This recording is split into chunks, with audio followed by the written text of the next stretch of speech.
ചോദിക്കട്ടെ, മൗലവി പറഞ്ഞതെന്താ? ഈ പ്രസ്ഥാനം ജനങ്ങളോട് പറയുന്നത് പുത്തൻവാദങ്ങളല്ല, മറിച്ച് ഹബീബായ റസൂലുള്ളാഹി സ്വല്ലല്ലാഹു അലൈഹി വസല്ലം പഠിപ്പിച്ച ശുദ്ധമായ ഇസ്ലാമിന്റെ ആശയാദർശങ്ങളാണ് പഠിപ്പിച്ചും പറഞ്ഞും കൊണ്ടിരിക്കുന്നത്. ഓ മൗലവിമാരെ, റസൂലുള്ള പറഞ്ഞതായി നിങ്ങളെ സൗദിയിലെ മുഫ്തി പറയുന്നു, പള്ളിയിൽ പോകാതിരിക്കുക വേണ്ടത്. സ്ത്രീകൾ വീട്ടിൽ നിന്ന് നമസ്കരിക്കുന്നതാണ് ഏറ്റവും ശ്രേഷ്ഠകരം. ഇനി അതിനെന്താ തെളിവ്? സെലഫ് എന്നോടല്ലേ ചോദിക്കേണ്ടത്? ചോദിക്ക് സെലഫികളോട്. കേട്ടോ, അദ്ദേഹം അതാ പറയുന്നു. നബി സല്ലല്ലാഹു അലൈഹി വസല്ലമ പറഞ്ഞു, അവർക്ക് തങ്ങളുടെ വീടാണ് ഉത്തമം, കാരണം സ്ത്രീ ഒരു ഫിത്നയാണ്. ഇത് ഞാൻ എഴുതിയതല്ല, മുജാഹിദിന്റെ ഗൾഫ് സലഫിസം അതിലതാ ഫത്വന്റെ പേജ് കൊടുത്തിട്ടുണ്ട്, കളവെഴുതിയതല്ല. ആദാ 16-32-9 ഫത്വന്റെ നമ്പർ. നിങ്ങൾ എന്തിനാണ് പെണ്ണുങ്ങളെ തൊഴിച്ചു കൊണ്ടുപോകുന്നത്? മറുപടി ഉണ്ടോ മൗലവി? ഇത് കരയുദ്ധമാണ് മൗലവി. ഇനി കേൾക്കണോ? പെണ്ണുങ്ങൾ പോകുമ്പോ എത്രയാ ഉറത്ത് വർക്കണ്ടെന്ന് പറയുന്നുണ്ട് നമ്മളെ മുജ്തഹിദ്. അതെത്രയാ? അതും കൂടി ഒന്ന് വായിച്ചേക്കാ, കേട്ടോളൂ. മൂപ്പര് പറയാണ്, ചുരുക്കി പറയുകയാണെങ്കിൽ സംഗതി 3 ചുരുക്കി പറയുകയാണെങ്കിൽ സംഗതി 3. ഒന്ന് ഔറത്ത്, ഇത് മുന്നും പിന്നും മാത്രമാണ്, മുന്നും പിന്നും മാത്രം ഔറത്ത്. എവിടെ വെച്ചും ആണും പെണ്ണും ഈ ഭാഗം മറക്കണം. ആണും പെണ്ണും എവിടെ പോകുമ്പോഴും മുന്നും പിന്നും മറക്കണം. എന്നാൽ തനിച്ചോ ഭർത്താവ്, ഭാര്യായജമാനൻ, വെപ്പാട്ടി ഇവരിൽ ആരെങ്കിലും മാത്രം ഉള്ളിടത്തോ കോണവും അഴിക്കാവുന്നതാണ്, ഈ ഭാഗവും തുറക്കാവുന്നതാണ്. അപ്പൊ നിസ്കരിക്കുമ്പോ ഭാര്യ മാത്രമേ ഉള്ളൂവെങ്കിൽ, ഭർത്താവ് മാത്രമേ ഉള്ളൂവെങ്കിൽ, പെണ്ണുങ്ങള് ജുമയ്ക്ക് പോകുമ്പോ അതാ അങ്ങനത്തെ കക്ഷി മാത്രമേ ഉള്ളെങ്കിൽ അതാ തീരെ അഴിച്ചു കളയാം. ഇല്ലെങ്കിലോ മുന്നും പിന്നും മാത്രം മറച്ചാ മതി. ഇമാമിങ്ങളെ വിട്ടിട്ട് ഖുർആനും ഹദീസും നോക്കി ഇജ്തിഹാദ് ചെയ്ത മുജാഹിദിന്റെ MCC അഹ്മദ് മൗലവിയുടെ മുസ്ലിം സ്ത്രീകൾക്ക് അവകാശമുണ്ടോ എന്ന പുസ്തകമാണ് മൗലവി. ചാർജയെന്ന് വന്നാ പോരാ, മറുപടി പറയണം. ഖുർആനും സുന്നത്തുമാണെന്ന് പറഞ്ഞിട്ട് നിങ്ങൾ പഠിപ്പിക്കുന്ന ബുക്കാണിത്. മറുപടി പറയണം. ഈ ജിത്തിഹാദിനെയാണോ ഞങ്ങൾ ഇമാമിങ്ങളെ വിട്ടിട്ട് അംഗീകരിച്ചു തരേണ്ടത്? ഓ മൗലവി, പെണ്ണുങ്ങൾ കോണകമെടുത്തിട്ട് പള്ളിയിലേക്ക് പോകണമെന്ന് കണ്ടുപിടിച്ച നിങ്ങളെ ജിത്തിഹാദ് ഞങ്ങളെ ഇമാമിങ്ങളെ വിട്ടിട്ട് മൗലവിമാരുടെ പിന്നാലെ വരാൻ മുസ്ലിമീങ്ങളെ കിട്ടൂല കേട്ടോ. എന്ത് നാശമാണ് ഇവർ വരുത്തി ചേർത്തത്? സമുദായത്തെ പറയിപ്പിക്കാൻ എന്ത് നാശമാണ് യഹൂദികളുടെ ചാരന്മാരായി ഈ മൗലവിമാർ ചെയ്ത ഫിത്ന. ഇനി നിങ്ങൾക്ക് കേൾക്കണോ സഹോദരന്മാരെ? മൗലവി ഇവിടെ ഒരു തട്ടിപ്പ് നടത്തി. മഹാനായ സദഖത്തുള്ള മുസ്ലിയാർ എന്റെ സെനദിലുണ്ട്. അപ്പൊ എന്റെ സെനതൊന്ന് പൊട്ടിക്കണോ എന്ന് മൂപ്പർക്ക് തോന്നി. മൂപ്പരതാ പറയുന്നു, ഒന്ന് കേൾപ്പിച്ചോട്ട്. അവനെ പൊട്ടിപ്പോയില്ലേ?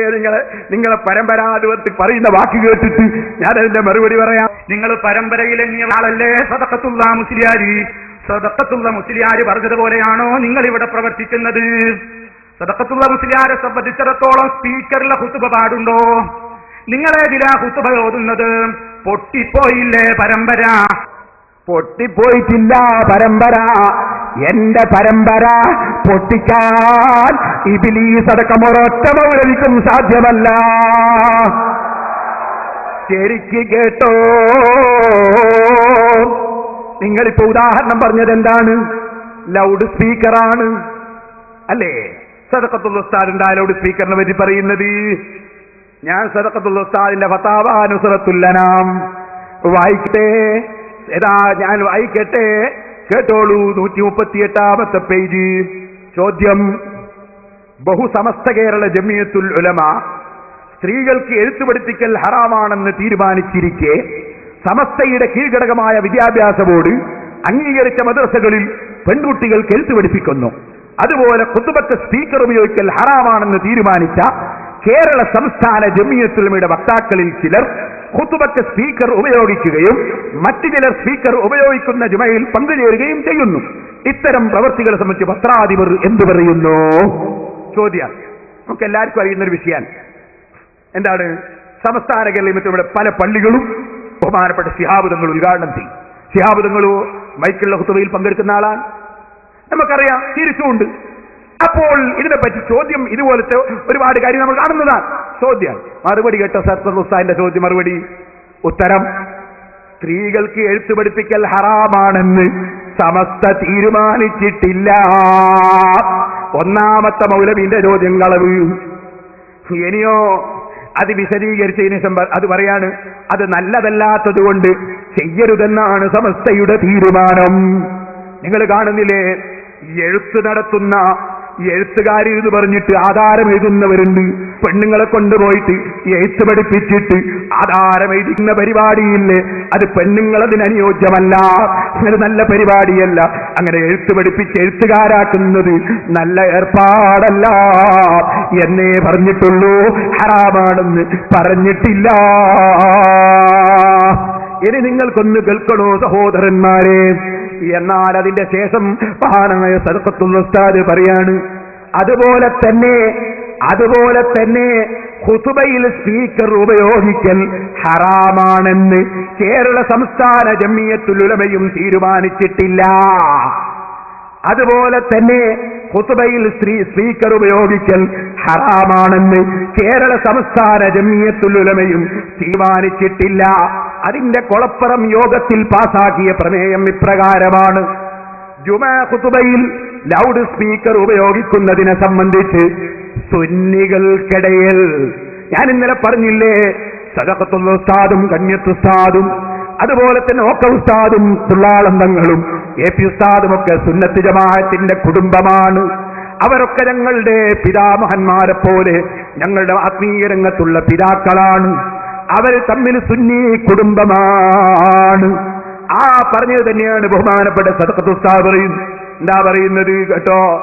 സുന്നികൾക്കിടയിൽ ലൗഡ് സ്പീക്കർ ഉപയോഗിക്കുന്നതിനെ സംബന്ധിച്ച് ഖുതുബയിൽ ലൗഡ് സ്പീക്കർ ഉപയോഗിക്കുന്നതിനെ സംബന്ധിച്ച് സുന്നികൾക്കിടയിൽ അത് ബിദ്അത്ത് മുങ്കറത്താണെന്നും അത് ഉപയോഗിച്ചാൽ ജുമാ സഹീഹാവുകയില്ലെന്നും അത് ഉപയോഗിക്കൽ ജായിസാണെന്നും അഭിപ്രായ വ്യത്യാസമുണ്ട്. അത് സുന്നത്താണെന്നോ വാജിബാണെന്നോ നല്ലതാണെന്നോ തന്നെയോ സുന്നികൾ ആരും അഭിപ്രായപ്പെടുന്നുമില്ല. അതിനാൽ ജുമാ നിരാക്ഷേപം സഹീഹാകുവാൻ വേണ്ടി ഖുതുബയിൽ ലൗഡ് സ്പീക്കർ ഉപയോഗിക്കരുതെന്ന് എല്ലാ സുന്നികളോടും ഈ യോഗം അഭ്യർത്ഥിക്കുന്നു. 1974 ഏപ്രിലൊക്കെ നുസ്രത്തിൽ ഈ പ്രമേയം പ്രസിദ്ധപ്പെടുത്തിയിട്ടുണ്ട്. അപ്പൊ സുന്നികൾക്കിടയിൽ അവിടെ അഭിപ്രായമുള്ളത് അങ്ങനെയാണ്. എന്നാൽ ഹറാമാണെന്നൊരു തീരുമാനം എടുത്തിട്ടില്ല. ഇത് പറഞ്ഞു ബഹുമാനപ്പെട്ട സദഖത്തുൽ ഉസ്താദ്.